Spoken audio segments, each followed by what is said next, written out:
to find rhythm in the best of 5, this time it could be different. I think around Meiko and around Scout in the mid lane. He's the reason they even made it to Worlds in the first place. He's improved so much since his last year where he was constantly getting caught out. Mechanically, insanely gifted. The matchup between him and Caps will be super fun to follow. Yeah, Frostgurren loves to call Scout kind of a double-edged sword. He can cut himself as he's going in for those plays. And I really want to see if Caps chooses to fight fire with fire, because we have seen a tendency for Caps to sometimes, we've seen a Swain pick out of him against Rookie. We saw, I think, a Galio pick out of him. I want to see the Akali pick out of him. Or what about Irelia mid lane? Could also be an option. Now, one of the things when Fnatic are running Bwipo, we know they're more likely to pick carries top lane as well. Source has mainly just been the tank player on the team, so there is a bit of flexing here from Fnatic. And on the flip side, while Ray in North America was known for a lot of his carry style top lane, EDG found a lot more success with Ray actually on the tanks. And let's talk about what's happening with the bans here, because they came in very, very quick. Kai'Sa, Sivir bans. Now early pick Xayah. EDG are trying to take away picks from Rekkles and make sure he's not on something where he can be a big carry. But for him, there's always the Tristana. And that's what I was going to say. I was super impressed by how negatively he played Tristana in that lane, because Hylissang was leaving fairly often. He also played Ezreal in that best of, and I think that this is actually more to Fnatic's preference to be able to unlock the support position. Yeah, now you also get that situation where you pick your carry top, you have Ezreal bot lane, so you don't need to help the Ezreal. You can just play to Bwipo's lane, and Fnatic are saying we're gonna go top side. In this game, it's most likely a Swain top, but to be fair, at this point, it can be anything because both players can pick these champions. Well, let's see what happens when we head to phase 2, gentlemen. Scout has thrown down the gauntlet as we've expected. It is the LeBlanc into most likely the Irelia, and as we go towards phase 2, the bans will start to show us a little bit more light on which direction Ray's going to go. Yeah, and I think they're going to start, actually they don't, I was going to say they'll start hitting aggressive junglers right now, because if you're Scout, you're happy you've got LeBlanc, one of the best skill matchup champions in the game. If you take out Elise and Zhao, all of a sudden what does Broxah go towards to try and influence that mid lane? Well, there's still some aggressive picks like Camille left available in this draft here. A good pick against LeBlanc specifically to lock her down. But I really like what EDG did here for game 1, because I think the Rakan pick is so huge in this meta when it comes to forcing plays early to mid game. You're catching squishy people out before a fight even starts. And we know they want to play around mid and bot lane, so having gank set up with your support is key. Now, what direction will Hylissang go? The 2 champions he's played here in the World's group stage, 4 games of Braum, 3 games of Rakan. With Braum banned away, Rakan locked in, and now the Lee Sin targeted towards Broxah as well as Nocturne. There's a couple of questions that need answering. Alistar is left open in this draft, was not taken early by Fnatic. It is right there for him to grab with the Ezreal if he wants it. Otherwise, Tahm Kench can be a thing for him. Leona is the traditional pick against the Rakan. That is a skill matchup that typically also tells you you actually want to play to that lane. And I don't think Fnatic necessarily wants to do that with the Ezreal. And I was expecting a more early game-centric jungler to come out. Zhao to team up with something like that. I want to see Zhao here. Lane. Yeah, give me that Zhao. And you get it. That's exactly what is locked in.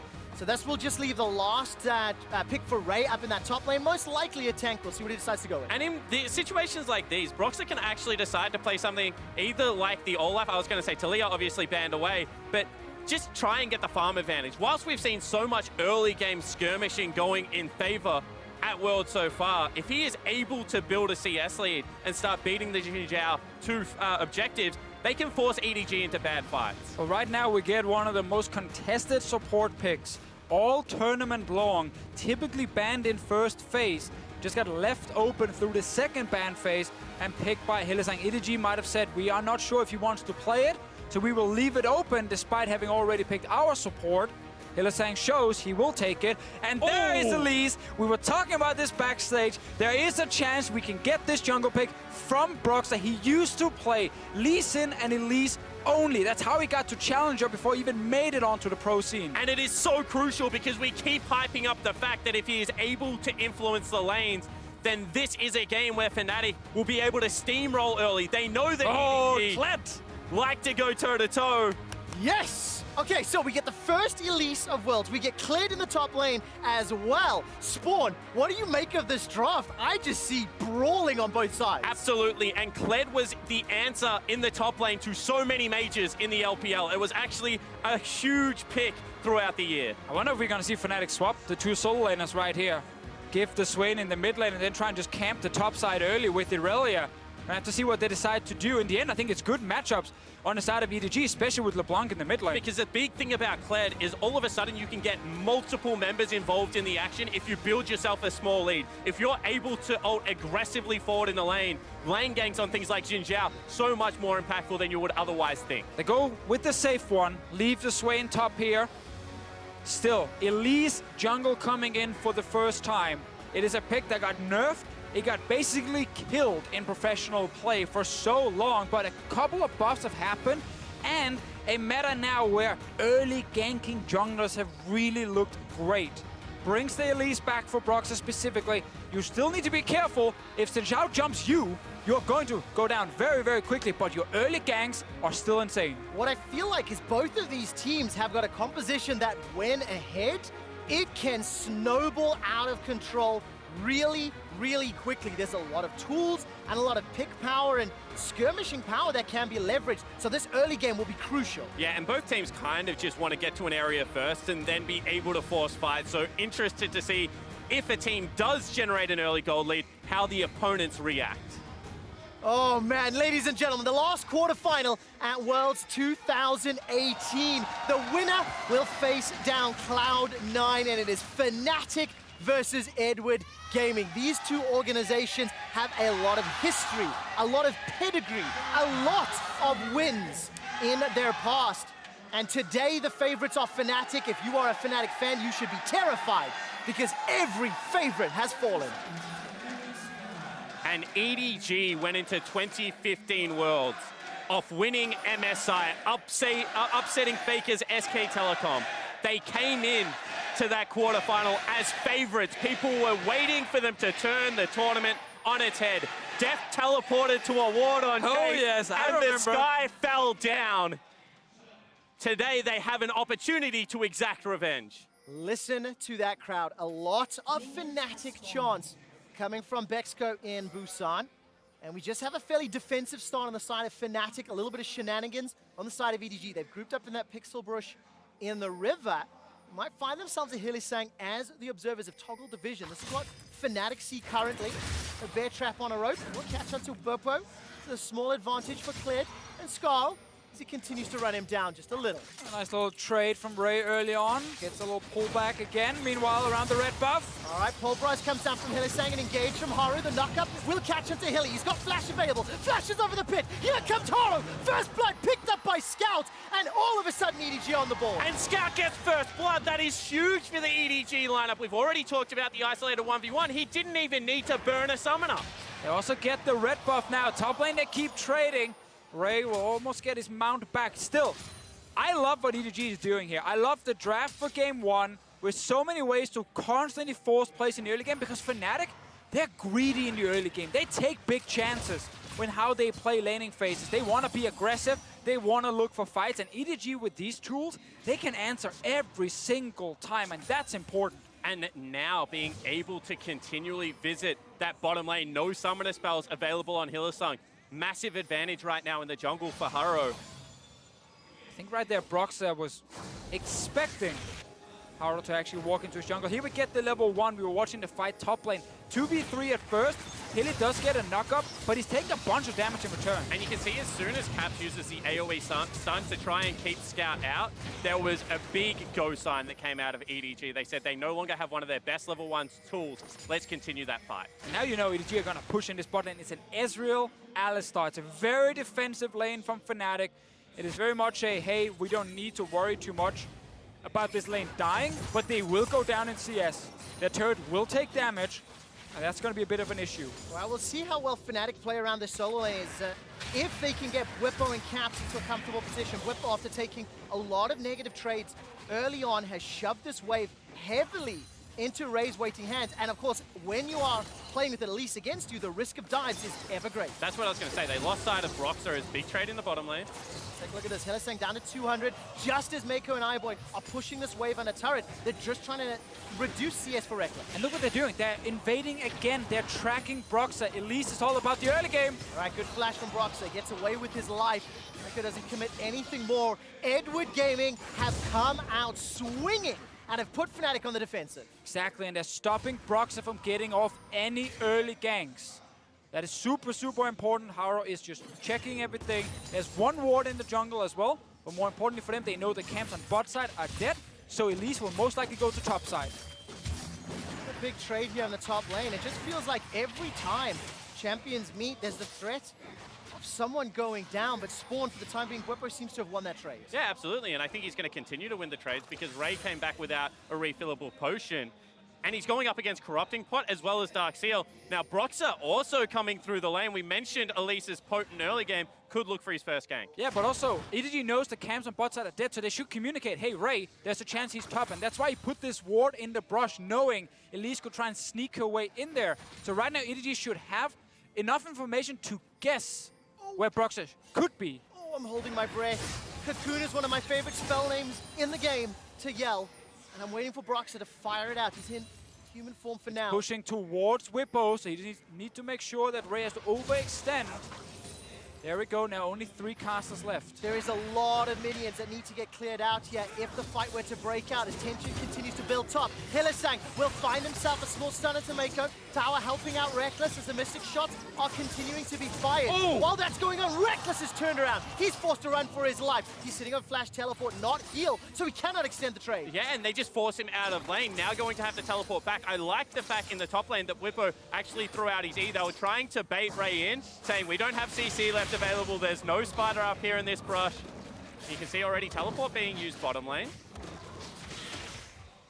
Here we go, another invade. The game plan is clear. Scout is not in the mid lane yet, so it's a bit risky from Haro if he does find Broxah. And He's that's fighting him. exactly what you're talking about, Deficio. If Haro jumps onto Broxah, there could be trouble, but a point-blank Cocoon helps out Broxah. Haro decides to turn around. Here comes Cap, the flawless duet, waiting for the stun. Will miss! Haro gets away for now. Finds himself in the blast code, jumps into Bwipo's hands. Bwipo slays Haro. There all of a sudden, Skarl is running for his life, but another great Cocoon. Broxah keeps himself alive for a few seconds longer, jumps back into spider form, and is taken down by Scouts.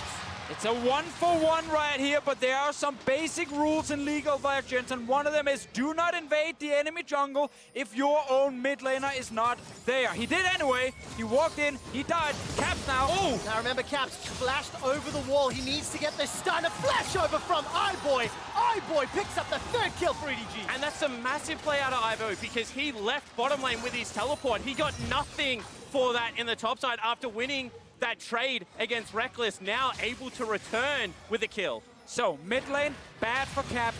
He's now died. Scout is still in the lane. He's actually going top now with Haro. Meanwhile, on top lane, Ray got chunked low again from that little fight. And Bwipo got double buff with that kill. He's pushing in the lane. And this is why people are loving this world. As we take another look, this is just an aggressive invade. But once again, no scout in the mid lane means that Caps is able to be there so quickly. Burns the summoner spell, he just wants in on the play. Yeah, and then I think actually the stun does not connect. Haro does manage to get away for at least a little bit. He will die the Bwipo, but that's when you get the return. The TP comes in from iBoy to join the fight. He's not going back to the bottom lane, and Ray knows he will survive as long as he takes down the Elise. Another fight. Yeah, as soon as we come out of the replay, Caps is being jumped on. This is a 3 versus 1. Hylissang has arrived, but can he turn it around? That flash headbutt was simply not good enough. Haro escapes with his life. Broxah and Hilly late to the party. Ladies and gentlemen, Edward Gaming have 1,000 gold lead at 7.5 minutes. And I just feel like we're going to get pulled out of a lot of replays early because there is so much action happening around Summoner's Rift at the moment. And League of Legends right now just seems to be early lane advantage into skirmish, skirmish, skirmish. EDG showing that they are one of the best skirmishing teams. And this is why we said we love this draft from EDG and this planned game 1. You combine the Zhao and the LeBlanc together. It's all about mid-jungle. It's all about shutting down Caps. They've done that twice now. He's down in CS, he's down in kills. 3-0 Scout on the other side. Because you look at pre-tournament expectations for EDG, and it's all about they have great individual skill, but after 20 minutes, the map deteriorates, it falls apart. How do they set up their Barons? It's just not good enough on the world stage. Well, so far we've seen that really all you have to be able to do is team fight to take Barons at Worlds, and EDG also able to show that even against some of the best players in the EU LCS, they're able to continue to build these individual leads. Oh man, they play against some of the best players individually in the world in LPL all the time, so they're not going to be too scared of the names on the other side. Rekkles will try and steal the Drake here. Oh, actually we're trying to get a kill. Very, very low. This actually might help out. Smite will keep Haro alive. Caps, no flash, and decided not to take that blast cone. While that's going on, gentlemen, Ray will get jumped in here by Bwipo and Broxah, but there will be no further follow-up, and this is good just zoning. 63 CS to 48 in the top lane. Yeah, now Haro can go bot lane because Broxah showed himself top. This Elise pick has not been successful yet. He's not been able to execute any ganks. Meanwhile, bot lane, as we just highlighted, Haro can move down. They can secure this turret. Scout is here too. Fnatic are going to fall very far behind. And crucially, Hylissang has spent majority of this game without a summoner spell. So they can't even go for a risky defend. They have teleport available on their top laner. Maybe if Alistar had some playmaking abilities, they would be able to sit there, but they don't. So in the end, EDG win the race for the first turret, and Ray even gets to defend top side. Yeah, and now remember, with the Rakan on the side of EDG, they always have the option to force a fight. With the goal lead, there's no point in slowing down. If you're EDG, look for that pick. And the popularity of Xayah was due to how good for a crit AD carry she is at this stage of the game. With the W, with Rakan, such a boost to the attack speed steroid, she doesn't go through the same trough as someone like a Jinx, someone like a Tristana goes through, and still scales into late game relevance. So what about a full mana Ezreal? Not what I would ideally have in a mid game. So what you're trying to say is there's a power trough right now for Rekkles Ezreal. You gotta wait for the tier. He's lost the tower, waiting for tier to be fully stacked, down 10 CS. But look at the CS discrepancies between top and mid. Obviously, Bwipo is very far ahead, while Caps is still trying to find his way back into the game. Why does he have a third tier, Martin? He wants an Iceborne Gauntlet. Okay. Eventually, he will get there. Takes a bit of time. Let's see whether or not Fnatic will get that time. You know, if Edward Gaming can accelerate, they've got a 2,000 gold lead already.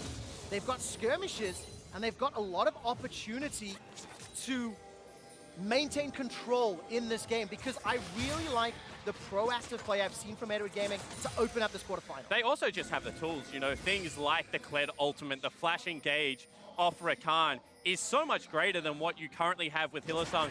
No summoner spell available, and the Elise without even first jungle item, let alone something like Boots 2 to be able to run into these fights. Yeah, Elise is not a team fighter. She never really exceeded in team fights, and will definitely not be the case here either. If you can find picks, however, she is going to be great. You get a little root onto Meiko, a tiny bit of damage. Now Fnatic needs to be careful because this is where the engage is insane. All right, Meiko tries to turn this one around as iBoy throws out the feathers and recalls them. Bwipo is just blown up by Scout, who is on a rampage. Now Caps is in trouble. He's being run down by Haro as the Vanguard's edge does absolutely nothing. We tried to warn them. Scout is not done. Well, he jumps back for now. We'll get the Rift Health. We just said it. Fnatic, there's too much engage on the ENG side for you to just step into that river. They're going to jump you. And their setup just was not good enough. They were all coming over the wall. They had to funnel through choke points, and they underestimated how aggressive members on EDG would be. I saw this exact game yesterday in IG versus KT, game 1. IG also had the Rakan pick on their side. They walked to a Rift with an advantage. KT moved in to try and stop them, just like Fnatic did here. And instantly, Rakan pulls the trigger. Bunch of kills over for EDG. They have a massive lead in this game. And the only player on Fnatic's side with a lead is the Swain. And it's just this choke point. And you see Rookie over the wall in one moment is going to just burn everything to get him. Flash, double distort onto Bwipo, who is so much of the team fight carry potential right now. You can see after that it's just full-blown retreat. And to just highlight the aggression, Scout still wants more. He gets the additional summoner spell, just eking out every advantage. Such a fantastic start for Edward Gaming. And like we said just before picks and bans, Meiko and Haro, these are the two that team up, that are the initiation tools, the forward-stepping players for Edward Gaming, and they are working exceptionally well together. It's just a perfect start to the game here. All the way back from draft into how they've actually executed, especially around Scout's LeBlanc. He picked up that first blood on the invade. He's been able to get multiple kills around mid against Caps, who's 0-3 now, trying to get a wit's end on Irelia, but he is so far down in this game. Broxah and the rest of Fnatic trying to see if they can create a pick here. I'll keep my eyes on it. Itemization-wise, is starting to come in. Storm Razors and Ludens for iBoy and Scout. That Iceborne Gauntlet has been completed for Rekkles and Caps. He's still working towards that wit's end. It'll be a little while before he's got power. If there is some solace for Fnatic fans, think back to the group stage where Fnatic, and specifically Caps, fell behind early in several games, but in the mid-game they were able to find the opportunities back into the match, and that's what we need to see if Fnatic can do. At the same time, if you're EDG, you have an assassin that is 4-0-1 with 7 stacks on a Darkseal versus a 0 MR team apart from the Irelia, who does not have flash and cannot side lane against you at the moment. So backs against the wall on the map right now. Yeah, and I also gotta say, I don't feel like Fnatic have that many tools to get back in the game. Like, they have an early game only jungler, they have an AD carry who now wants to just try and get to 2 items, get a fully stacked tier, but even at that point is not going to be that much stronger than iBoy on the other side. And then already on 3 items, iBoy is way stronger on the Xayah. To me, EDG have all the tools to just continue snowballing, and it's really only up to them and their potential mistakes if Fnatic are going to get back in the game. And historically, this is a team that has made mid-game look difficult if they're not playing with a lead. However, mid-game with a lead is very easy. You push 3 lanes, you collapse on objective. So EDG right now potentially looking for Rekkles. I mean, we're either waiting for Scout to pop over the wall and one-shot someone, or for Meiko to flash engage and kill someone. All right, flash over the wall, or rather distort over the wall. Scout continues to look for Rekkles. The chains will find him. Meiko will set it up, and iBoy will bring it home. Without summoner spells, you're just juking yourself to death at that point. What can Rekkles do? Absolutely nothing right here. EDG, full control. Will even keep the top lane turret alive. Barely. Tiamat, no! Lost it. We'll He tried. lose the tower, but I don't think it matters. It's a 6,000 gold lead in favor of Edward Gaming. And I'm not really a superstitious person, but this whole first seeds falling nonsense is definitely becoming more believable when you see how well EDG are playing in the first game. And also this play-in stage thing that's coming through all of a sudden. Oh. G-Rex unfortunately missed out on that buff, but everyone else from the play-in stage has shown up in this quarterfinals. I think it's impressive to see how Edward Gaming have improved over the course of the World Championship. Some of their first games in the group stage against Mad Team, for example, they had a 20-minute Baron dance, for goodness sake. I don't expect that to be true today, but let's see how they play the mid-game, because as you've already said, Spawn, EDG have shown weakness in that stage of their play. They certainly have, but I want to just continue the conversation on play-ins to now, because I think that EDG have actually shown that international scrims, extended period, can actually help you improve holes in your game plan. And the same holes from regular season where they're in play-ins, you know, they started to creep in groups when they played their first game versus KT, but then when they started, actually they pop over the wall, that's dangerous. Not going to be in trouble just yet. Fnatic were hiding in the bush, trying to set up some sort of, you know, pick opportunity. Wasn't going to work out as the Rift Herald. It's walked from base all the way down to charge the turret. It has been ushered in. It gets the charge and the boot for the bottom inner turret. Bwipo is pushed away by Scout. Scout with the Ludens is really doing a lot of work as Bwipo's going to try to wave clear. Here comes Scout again. Bwipo forced to run for his life. This is a 5-on-5 in the bottom lane. Remember now to go in. Caps gets caught up. He's able to flash for now. There's a lot of damage in return. This is the only chance for Fnatic, but it's already a kill onto Cap. Bwipo goes golden up in the top lane. They are routed and running for their lives. Yes, there's almost one back with the Demonic Ascension, but it's simply too little and it's simply too late. And Fnatic get the fight with the turret still up and everyone charging past, but it is still a wash for EDG.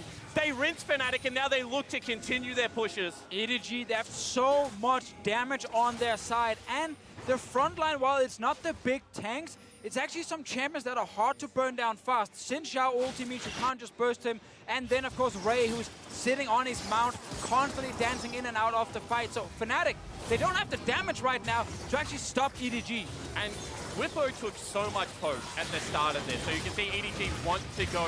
He's sitting at a quarter health. He feels like he has to go in. He only has 1 soul shard, but a big ultimate from Caps nearly was enough to turn this around. In the end, however, EDG, iBoy is still full HP. Scout did take a bit of damage towards the end, but he felt safe for most of the fight. And that was the key thing. It doesn't matter if you kill Haro. If iBoy's right behind him with 100% HP, just shooting away with 2 items, EDG wins the fight.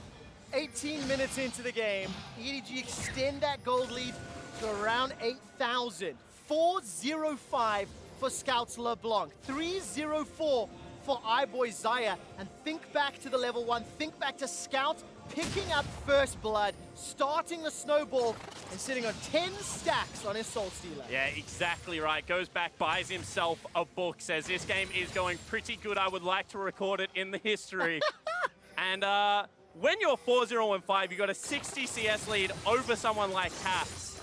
You do have the confidence to be able to go for builds like this. Yeah, exactly, because Fnatic, they gambled a bit with the Elise right here, and they took Irelia with Elise together. Could be a great combo if you do manage to succeed with the ganks, but Haro and EDG had that plan of invading early game, tracking Broxah down and make sure he couldn't go to lanes. Worked very well for them despite that one death he had early on. Let's see what happens now with the Siege iBoy and the rest of EDG, 4 members topside, and Ray's bot lane.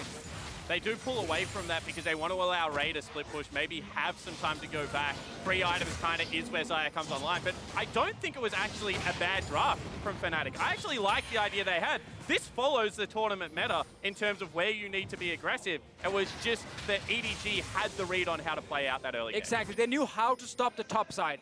We said it in draft, Fnatic's bot lane was leave them alone. It's Ezreal, we don't need to do anything there. And then, ooh, Elise, gank mid, gank top, it's gonna work. And that's what EDG shut down so well, which was very, very effective on their side. Let's see what happens around the turret. All right, Meiko very easily escaped this time around. Caps is only sitting on the wit's end for now, and the Flawless Duet did not find a target, while Rekkles is poked away by that Sigil of Malice. EDG, 6 towers to 1 as we crest 20 minutes. That means Baron is alive, and that means EDG can start baiting. And I really hope Hylissang took unflinching, or whatever that mastery is where you get more tenacity for no summoner spells, because I have not seen this guy with flash the whole game. That's the plan. Every single time I'm like, he can look for a pole flash, he can look to maybe chuck someone back under turret and get them blown up. It just has not been there. Maybe he doesn't want to have it for team fights, knowing that if he does go in with flash, he will just die because his team has no damage behind him. It's like, if it's always on cooldown, guys, I can't engage. That's the next level zone now. Let's see whether this works or not. Bwipo's just going to get blown up here. iBoy's on a rampage, 4-0-4. Meiko as well as Scout there for the assist. Now, Bwipo does have teleport and 30-second death timer, so maybe he can join some sort of play, but it is looking so dire for Fnatic. Yeah, and the third Infernal Drake is coming available, so they don't even have to go towards it. They've just rolled the dice, come up absolutely massive. And they have 4 players who actually really like Infernal Drake. And this starts to become demoralizing. You have to talk about best of 5. This is going to be hopefully a very long, drawn-out series. And getting crushed in game takes a lot of mental resilience to be able to recover from. Yeah, especially because you spent the last couple of days really preparing your first blue side draft and probably your first red side draft, but Fnatic knew they had first seed. Blue side is what they're picking. Here's the entire plan going into the game. It was first pick Irelia, saying we know if we first pick this, we can swap it between 2 lanes and we can try and carry with the champ as we saw in groups. However, EDG's answer with Xayah Rakan and the Sivir ban meant that Rekkles went for the Ezreal and didn't have any pressure bot side. And this Xayah Rakan combination has been huge for EDG.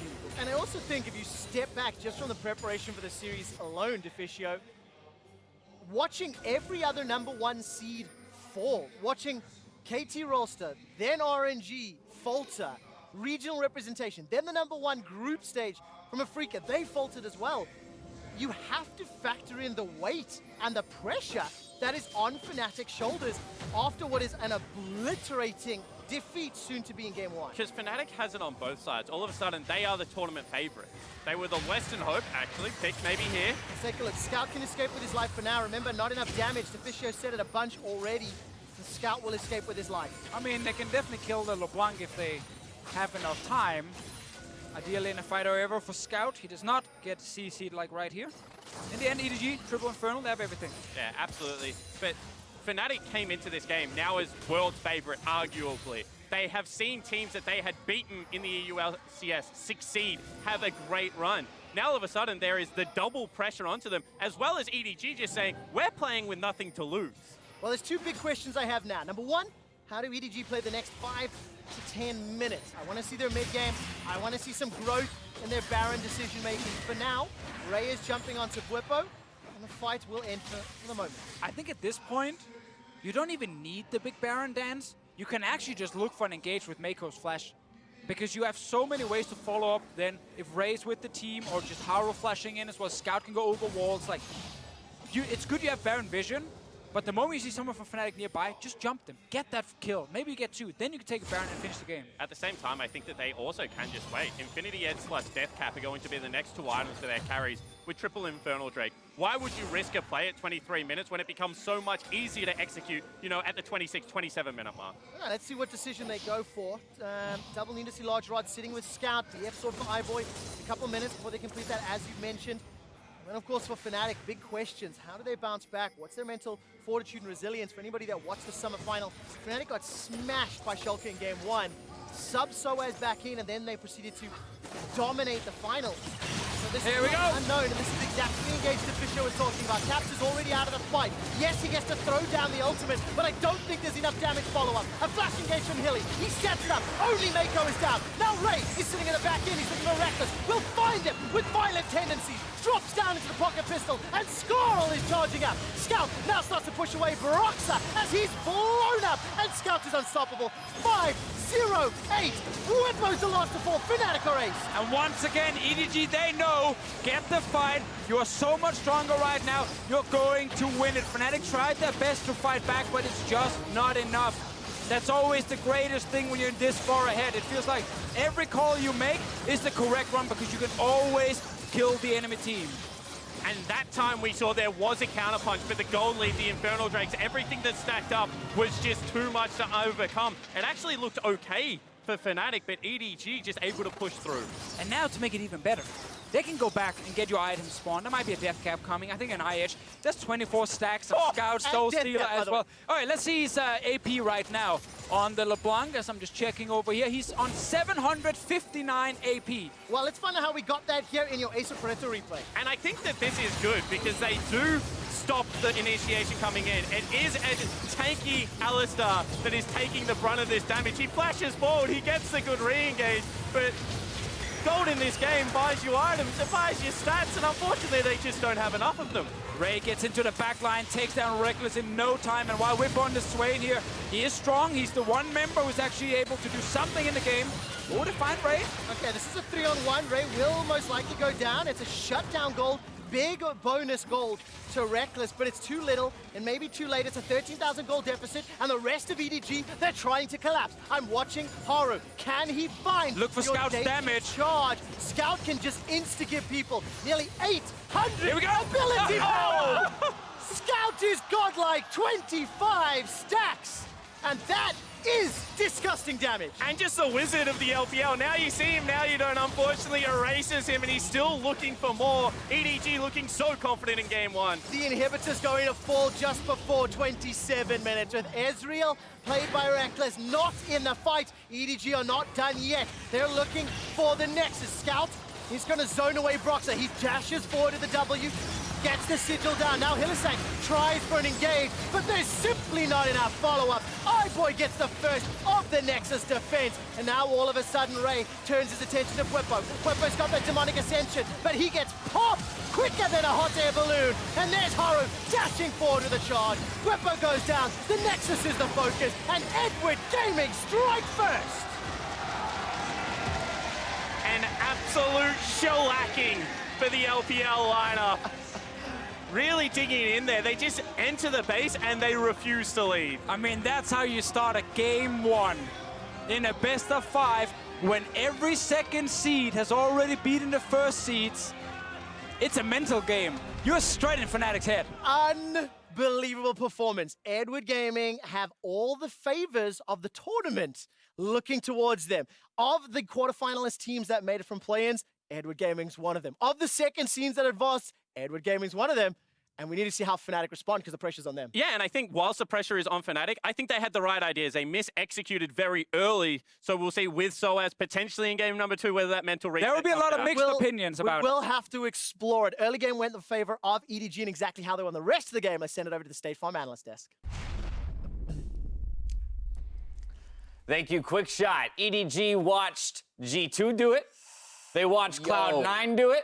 And they said, okay, my fellow third seeds, my fellow regional third seeds, we can do it too. We are Ooh, gathered here baby, they hard smash Fnatic. Celebrate. How's that the diary coming life along and- over Oh, there? I'm just writing my eulogy. Don't mind It's me. just one game, Betty. Let's talk about it, though. What a great game from EDG, though. They smashed Fnatic. Like, that early game dominance was absolutely fantastic. And when you kind of think about how the LPL, what they're known for, and their ability to just find these early leads through early domination, through really strong drafting, I was really impressed with what EDG did. Yeah, and it's to understand, it feels like Edward Gaming recognized exactly what had made Fnatic really strong, and a part of that was Broxah. You know, on a heavy ganking jungler like Elise, immediately out of the gate, it's a level 1 invade from Edward Gaming. And then from there, Haro doesn't need to sit and camp lanes like an MLXG or like a Ning. He just needs to track Broxah, because Edward Gaming have this belief that iBoy and Scout, their solo laners, are just better than yours in the 1v1. He wants to isolate those lanes. Now, it did break down into some skirmishes, but the idea and the blueprint is there from EDG, and I expect to see it throughout the series. Yeah, and I think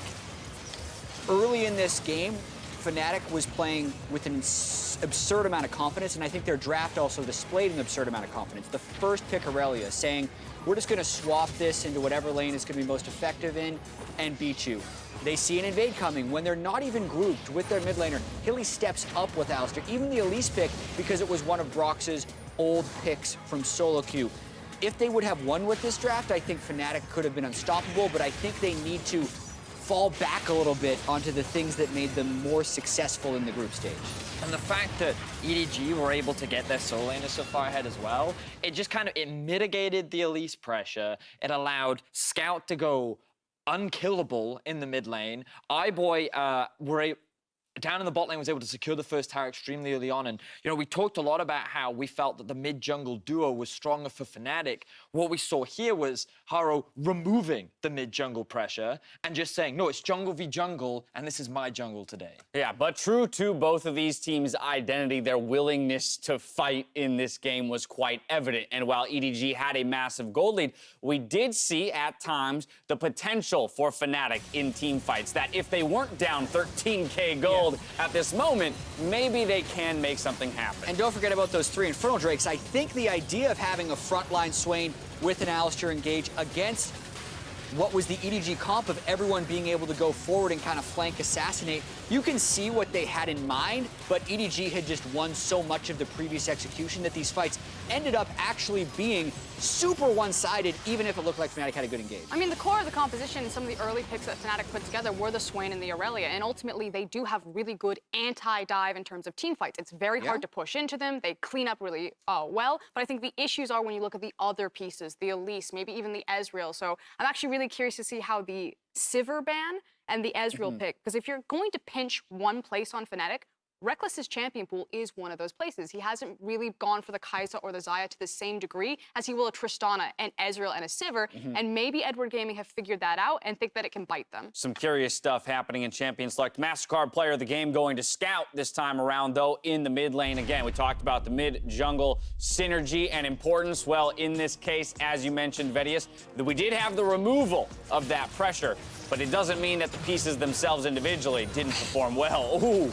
That was the 25 Magi's Death Cap Triple Infernal. It's impressive when how you get to that point on the blog to then be able to do that at the very end. Scout, I mean, when we warned about like upset potential, Scout was at the forefront of that argument for EDG if they were to win this series, and that's a great game one for him to have. All right, now I want to go back into draft discussion in reference to game 2. Yeah. What I've already loved about this series is it perfectly illustrates to me that every team has their own priority list. Every best of 5 will have its own meta, and it will adapt throughout the day. So if you are in Fnatic's shoes, how do you move from game 1 to game 2 in terms of those priorities? You said they looked pretty confident. Do you think they pull back a little bit and do something more tempered? I do think they go a little bit more meta, especially with the jungle picks. I'm super curious to know if Soaz is coming in. And no substitutions, EDG stays red. So same sides, no substitutions. I think, Interesting. Do you want to? No, go for it. I think one of the massive adaptations to do is in the bot lane. So if we have this idea that the blueprint for Edward Gaming is shut down Broxah, make him a non-factor, I think the blueprint for Fnatic should be shut down iBoy and Meiko, make him a non-factor. And so they actually need something that's competitive in that bottom lane, that they don't just get shoved in or feel that they have a stronger 3v3. So if it's duo, bot, and jungler,